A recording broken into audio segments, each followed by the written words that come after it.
추운 날씨에 대피할 곳이 없이 야생에서 조난당했을 때 주머니 속 쓰레기가 여러분의 생명을 구할 수 있습니다. 몇 달 동안 가지고 다니던 껌에 호일 포장지가 붙어 있다면 불을 피울 수 있는 첫 번째 도구가 될 거예요. 두 번째로 필요한 도구는 배터리입니다. 손전등이나 다른 도구에 배터리가 들어있을 거예요. 포장지를 가늘게 잘라내야 합니다. 너무 얇으면 제 역할을 하지 못하고 찢어질 수 있어요. 포장지 한 장이면 점막이 3개를 만들 수 있어요. 장갑을 끼세요. 이 기구는 곧 매우 뜨거워질 거예요. 떨어뜨리면 유일한 불씨를 잃게 되는 거예요. 껌 포장지를 배터리 안쪽 끝에 부착해요. 인화성이 좋은 불쏘시개 옆에 올려놓으세요. 주머니에 챕스틱이 있다면 조금 더해서 불을 더 오래 타오르게 할 수 있습니다. 차량이 눈에 갇혔을 때 고양이 모래가 구세주가 될 수 있습니다. 타이어가 지나가는 곳에 눈과 얼음을 최대한 많이 삽으로 치운 다음 타이어 주변과 타이어 아래에 충분한 양의 고양이 모래를 깔아야 해요. 차를 앞뒤로 흔들며 조심스럽게 전진해서 후진으로 바꾸면 문제없이 타이어가 빠져나올 거예요. 자동차나 텐트가 없는 경우 눈 속에서 따뜻하고 쾌적한 잠자리를 마련할 수 있습니다. 산속 어딘가에 고립되었다면 공터에 고립되지 마세요. 눈사태가 이곳을 지나갈 가능성이 높습니다. 공터 바닥에 쌓인 잔해와 부러진 나무 그루터기를 찾아 그곳에 캠프를 설치하세요. 눈을 더 빠르고 쉽게 제거하려면 칼이나 날카로운 나뭇가지로 눈을 자르세요. 시간과 에너지를 절약하려면 딱딱한 얼음층을 한 줌이 아닌 블록 단위로 작업해야 합니다. 대략 킹사이즈의 매트리스만큼 큰 부분을 정리해보세요. 얼음처럼 차가운 땅에서는 생존할 수 없으니 흙에 닿으면 녹여줘야 합니다. 큰 불을 피울 수 있을 만큼의 나무를 골라주세요. 몸을 따뜻하게 유지하려면 몇 시간 동안 태워야 해요.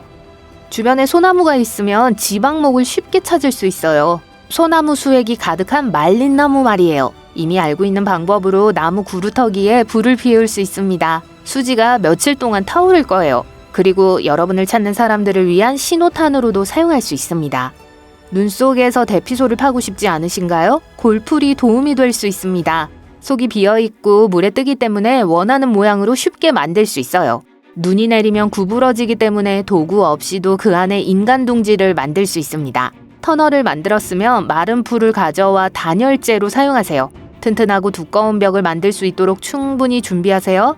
지붕에 잔디를 더 추가하고 대피소를 환기할 수 있도록 잔디문을 만들고 구멍을 내는 걸 잊지 마세요. 천장과 문에 작은 구멍을 뚫으세요. 겨울철 야외로 떠날 때는 면 소재의 옷이나 양말을 착용하지 마세요. 면은 챔피언처럼 습기를 잘 머금고 단열성을 잃게 돼요. 따라서 땀을 흘리거나 눈에 젖으면 면 소재의 옷은 몸을 더욱 춥게 만들 수 있어요.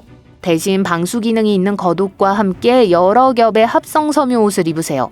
긴 속옷도 한 겹으로 간주할 수 있어요. 모직 양말은 직조 과정에서 습기를 흡수하므로 모직 양말을 선택하세요. 양말이 없다면 일반 양말을 신고 그 위에 비닐봉지를 더 신어도 됩니다.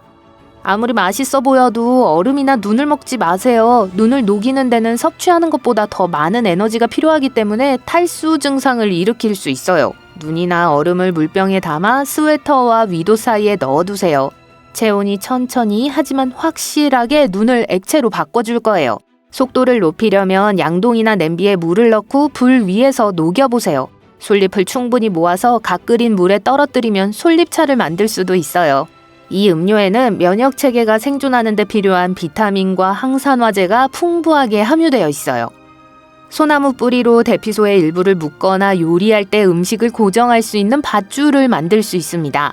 막대기를 사용해 얼어붙은 땅에서 소나무 뿌리를 판에 분리하세요. 뿌리를 둘로 나누고 양쪽 끝을 서로 잡아당겨주세요. 이 로프는 합성 로프와 달리 뜨거운 불에 타지 않습니다. 집에서 추운 겨울 침대를 따뜻하게 하려면 병에 뜨거운 물을 채우고 이불 아래 핵심 부위에 놓아두세요. 발가락 부위가 아닌 코어 부위예요. 물이 우리 몸을 흐르는 체액을 데워 사지 끝까지 도달해서 순식간에 몸을 따뜻하게 해줄 거예요. 화상을 입지 않도록 금속물병은 피하고 젖은 상태에서 깨어나지 않도록 뚜껑을 닫는 것도 잊지 마세요. 잠옷을 입기 전에 보온병에 잠옷을 감싸면 더욱 효과적일 수 있습니다. 스트레스 해소용으로 몇 달 동안 집에 보관하고 있던 뽁뽁이를 단열재로 활용할 수 있습니다. 창문에 물을 살짝 뿌리고 랩의 평평한 면을 창문에 대고 눌러주세요. 이제 열이 방 밖으로 빠져나가는 것을 막고 전기요금이 과도하게 올라가는 것을 방지할 수 있습니다. 집에 뽁뽁이가 없다면 가구점에서 무료로 받을 수 있는지 물어보세요. 일어나기 15분 전에 커피 메이커에 타이머를 설정해두면 아침에 일어나자마자 빠르게 몸을 따뜻하게 데울 수 있습니다. 같은 방법으로 핫초콜릿, 오트밀 또는 수프를 준비할 수도 있어요. 커피 대신 필터에 재료를 넣기만 하면 됩니다. 건물 온도 조절기가 잠겨 있어 난방을 올리지 못하는 경우 온도 조절기를 속일 수 있어요. 이 기기는 주변 온도에 따라 충분히 춥거나 따뜻한지 알아채요. 따라서 얼음을 근처에 두면 실제보다 방이 더 추운 것처럼 느껴질 거예요. 다만 온도 조절기 위에 얼음을 직접 올려놓지는 마세요. 다음날 입을 옷을 계획하고 있다면 그 옷을 옷장에 넣고 그 위에 전기 담요를 덮어두세요. 일어나자마자 전원을 켜세요. 옷을 입으면 방금 건조기에서 나온 것처럼 따뜻할 거예요. 변기 위에도 커버를 씌우면 따뜻하고 기분 좋은 느낌이 들 거예요.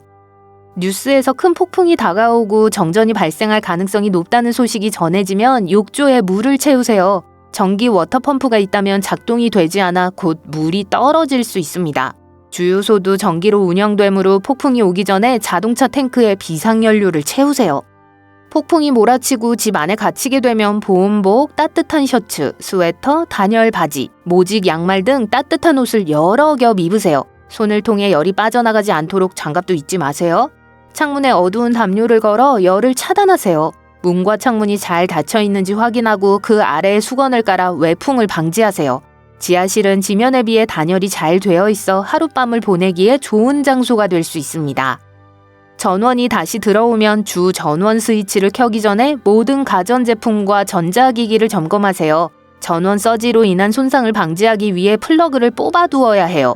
물 공급을 다시 켤 때는 집의 가장 낮은 층에 있는 수도꼭지를 닫아 위쪽 수도꼭지에서 공기가 빠져나가도록 하세요.